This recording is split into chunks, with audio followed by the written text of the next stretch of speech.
ಕೋಲಾರದಲ್ಲಿ ಕಂದಾಯ ಸಚಿವ ಕೃಷ್ಣ ಬೈರೇಗೌಡ ಹೇಳಿಕೆ. ವಕ್ಫ್ ಬೋರ್ಡ್ ವಿಚಾರವಾಗಿ ಅನ್ವರ್ ಮಾಣಿಪ್ಪಾಡಿ ಹೇಳಿಕೆ ಹಿನ್ನೆಲೆ ಬಿಜೆಪಿ ವಿರುದ್ಧ ಕಂದಾಯ ಸಚಿವ ಕೃಷ್ಣ ಬೈರೇಗೌಡ ವಾಗ್ದಾಳಿ. ದೇಶದಲ್ಲಿ ಇಡೀ ಸಿಬಿಐ ಇರೋದು ಕೇವಲ ಕಾಂಗ್ರೆಸ್ಗೆ ಎನ್ನುವಂತಾಗಿದೆ. ಈಗ ಇಡೀ ಸಿಬಿಐನವರು ಏನ್ ಮಾಡ್ತಿದ್ದಾರೆ? ಲಂಚದ ಆರೋಪ ಮಾಡಿದ್ದು ಸಿಎಂ ಅಲ್ಲ, ಆರೋಪ ಮಾಡಿದ್ದು ಅನ್ವರ್ ಮಾನಪ್ಪಾಡಿ. ಈ ಪ್ರಕರಣದಲ್ಲಿ ಮಾಜಿ ಸಿಎಂ ಯಡಿಯೂರಪ್ಪ, ವಿಜಯೇಂದ್ರ ಒತ್ತಡ ಹಾಕಿದ್ದಾರೆ.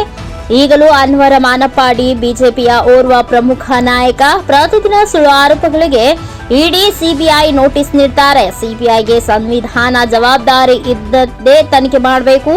ಸತ್ಯಾಸತ್ಯತೆ ಹೊರಬರಲು ಇದು ತನಿಖೆಯಾಗಬೇಕು. ಅದಾನಿ ಮೇಲೆ 2,500 ಕೋಟಿ ಲಂಚ ಆರೋಪದ ಎಫ್ಐಆರ್ ಆಗಿದೆ.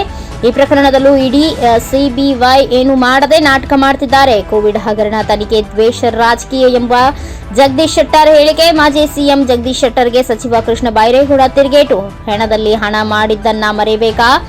ಕಳಪೆ ಸಾಮಗ್ರಿ ಟೆಸ್ಟಿಂಗ್ನಲ್ಲಿ ಡಬಲ್ ದುಡ್ಡು ಮಾಡಿದ್ರು, ಸಾವಿನಲ್ಲೂ ಹಣ ಮಾಡಿದ ಸಂಸ್ಕೃತಿಯನ್ನ ಬಿಟ್ಟು ಬಿಡಬೇಕಾ?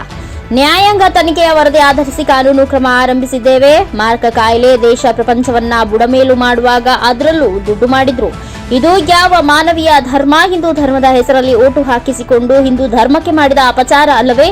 ಸತ್ಯ ಸಂಗತಿ ಹೊರಗೆ ಬರಬೇಕೆಂದರೆ ತನಿಖೆ ಆಗಲಿ. ದುಡ್ಡು ಯಾರು ಮಾಡಲ್ಲ ಎಂದಲ್ಲ, ಎಲ್ಲರೂ ಸಾಚಾಗಳು ಅಲ್ಲ. ಆದ್ರೆ ಸಾವಿನಲ್ಲೂ ದುಡ್ಡು ಮಾಡಿದ್ದು ಕೋವಿಡ್ನಲ್ಲಿ.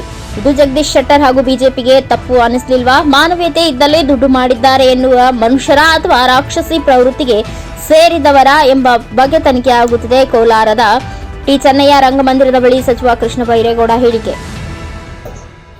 ಇದು ಮಾನ್ಯ ಮುಖ್ಯಮಂತ್ರಿಗಳು ಸಿದ್ದರಾಮಯ್ಯನವರು ಹೇಳಿರೋ ವಿಷಯ ಅಲ್ಲ. ಶ್ರೀಯುತ ಅನ್ವರ್ ಮಾನಪ್ಪಾಡಿಯವರೇ ಹೇಳಿದ್ದಾರೆ. ಅನ್ವರ್ ಮಾನಪ್ಪಾಡಿಯವರು ಏನ್ ಹೇಳಿದ್ದಾರೆ? ಶ್ರೀಯುತ ಯಡಿಯೂರಪ್ಪನವರು ಮತ್ತು ಅವ್ರ ಪರವಾಗಿ ಅವರ ಮಗ ಶ್ರೀಯುತ ವಿಜಯೇಂದ್ರ ಅವರು, ನೀವು 150 ಕೋಟಿ ಕೊಡ್ತೇವೆ ನಿಮಗೆ, ಈ ವಿಷಯ ನೀವು ಮಾತಾಡಬಾರ್ದು ಅಂತ ಹೇಳಿ ನನಗೆ ಒತ್ತಡ ಹೇರಿದ್ರು ಅಂತೇಳಿ ಅನ್ವರ್ ಮಾನಪ್ಪಾಡಿಯವರು ಹೇಳಿರುವಂತಹದ್ದು. ಅನ್ವರ್ ಮಾನಪ್ಪಾಡಿಯವರು ಬಿಜೆಪಿಯ ಒಬ್ಬ ಪದಾಧಿಕಾರಿ. ಅವರಲ್ಲಿ ಪಕ್ಷದ ಹಿರಿಯ ಹುದ್ದೆಗಳಲ್ಲಿ ಕೆಲಸ ಮಾಡಿದಂಥವರು ಇವತ್ತಿಗೂ ಬಿಜೆಪಿಯ ಪದಾಧಿಕಾರಿ, ಬಿಜೆಪಿಯ ವಕ್ತಾರರಾಗಿದ್ದಾರೆ. ಬಿಜೆಪಿ ಸರ್ಕಾರ ಇದ್ದಾಗ ಅವರಿಗೆ ಅಧಿಕಾರವನ್ನು ಕೂಡ ಕೊಟ್ಟಿದ್ರು ಬಿಜೆಪಿಯಲ್ಲಿ. ಹಾಗಾಗಿ ಬಿಜೆಪಿಯ ಒಬ್ಬ ಪ್ರಮುಖ ನಾಯಕ ಅನ್ವರ್ ಮಾನಪ್ಪಾಡಿಯವರು ಹೇಳಿದ್ದು, ನಿಮ್ಗೆ ಬೇಕಾದ್ರೆ 150 ಕೋಟಿ ಕೊಡ್ತೀವಿ, ಈ ವಿಷಯವನ್ನ ನೀವು ಒತ್ತಡ ಮಾಡಬೇಡಿ ಅಂತ ಹೇಳಿರುವಂತಹದ್ದು. ಈಗ ದಿನ ಬೆಳಿಗ್ಗೆ ಇದ್ರೆ ಸುಳ್ಳು ಆರೋಪಗಳಿಗೆಲ್ಲ ನೋಟಿಸ್ ಕೊಡ್ತಾ ಇರುವಂತಹ ಸಂದರ್ಭದಲ್ಲಿ ಬಿಜೆಪಿಯವರೇ ಒಬ್ರು ಆರೋಪ ಮಾಡಿರೋವಾಗ ಇದೇ ಆರೋಪವನ್ನ ಬಹುಶಃ ಬಸವನಗೌಡ ಯತ್ನಾಳ್ ಅವರು ಸಹ ಪರೋಕ್ಷವಾಗಿ ಬೇರೆ ಬೇರೆ ಸಂದರ್ಭಗಳಲ್ಲಿ ಹೇಳಿದ್ದಾರೆ. ಸೊ ಇಷ್ಟೆಲ್ಲ ಆರೋಪಗಳಿರೋವಾಗ ಸಿಬಿಐನವರು, ಇಡಿ ಅವರು ಏನ್ ಮಾಡ್ತಾ ಇದ್ದಾರೆ? ಹಾಗಾದ್ರೆ ಸಿಬಿಐ, ಇಡಿ ಇರೋದು ಬರೀ ಕಾಂಗ್ರೆಸ್ ಅವ್ರನ್ನ ಟಾರ್ಗೆಟ್ ಮಾಡಕ್ಕೆ ಮಾತ್ರನಾ, ಅಥವಾ ಅವ್ರಿಗೇನಾದ್ರೂ ಸಾಂವಿಧಾನಿಕ ಜವಾಬ್ದಾರಿ ಇದ್ರೆ ಇದನ್ನ ತನಿಖೆ ಮಾಡಬೇಕಾಗಿರೋದು ಸಿಬಿಐನವರ ಕರ್ತವ್ಯ ಅನ್ನುವಂತ ವಿಷಯವನ್ನ ಮಾನ್ಯ ಮುಖ್ಯಮಂತ್ರಿಗಳು ಹೇಳಿದ್ದಾರೆ. ಸೊ ಇದು ನಾವು ಕಾಂಗ್ರೆಸ್ನವ್ರು ಮಾಡ್ತಾ ಇರೋ ಆರೋಪ ಅಲ್ಲ. ಏನ್ ಅನ್ವರ್ ಮಾನಪ್ಪಾಡಿಯವರು ಹೇಳಿದ್ದಾರೆ, ಬಿಜೆಪಿಯ ನಾಯಕರು ಹೇಳಿದ್ದಾರೆ, ಅದನ್ನ ನಾವು ಪ್ರಶ್ನೆ ಮಾಡಿದೀವಿ ಅಷ್ಟೇ.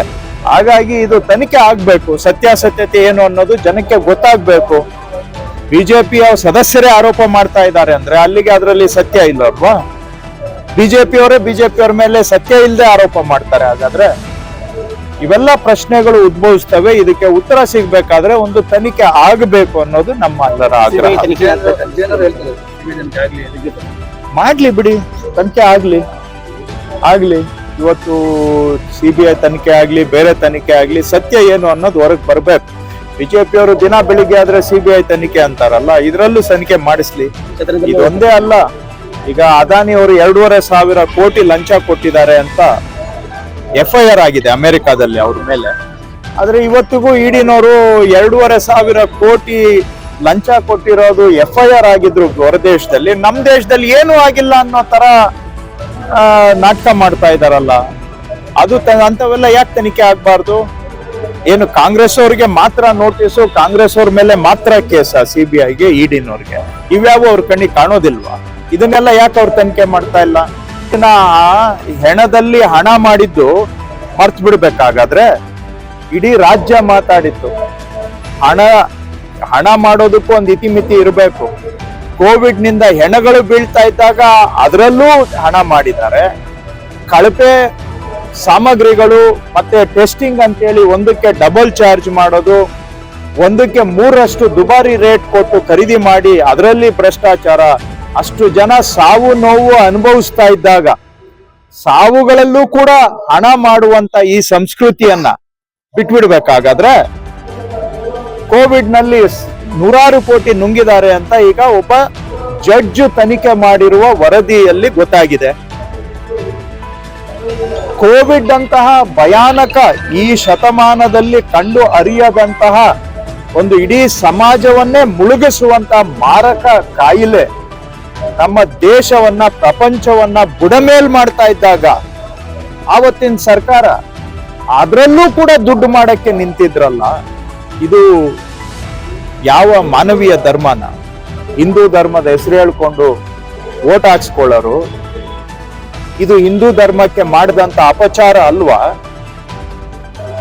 ಧರ್ಮಕ್ಕೆ ವಿರುದ್ಧವಾಗಿ ಕಾಯಿಲೆ ಬಂದಾಗ ಕಾಯಿಲೆ ಸಾಯ್ತಾ ಇರೋರು ಹೆಣದ ಮೇಲೆ ದುಡ್ಡು ಮಾಡ್ತಾರೆ ಅಂತ ಹೇಳಿದ್ರೆ ಅದನ್ನ ಅಲ್ಲಿಗೆ ಮುಚ್ಚಾಕ್ಬೇಕಾ ನಾವು? ಸತ್ಯ ಸಂಗತಿ ಹೊರಗಡೆ ಬರಬಾರ್ದ?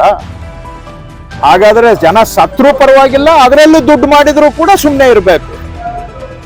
ಅದು ಬಹುಶಃ ಜಗದೀಶ್ ಶೆಟ್ಟರ್ಗೆ ಅಥವಾ ಬಿಜೆಪಿ ಅವರಿಗೆ ಸರಿ ಕಾಣ್ಬೋದು.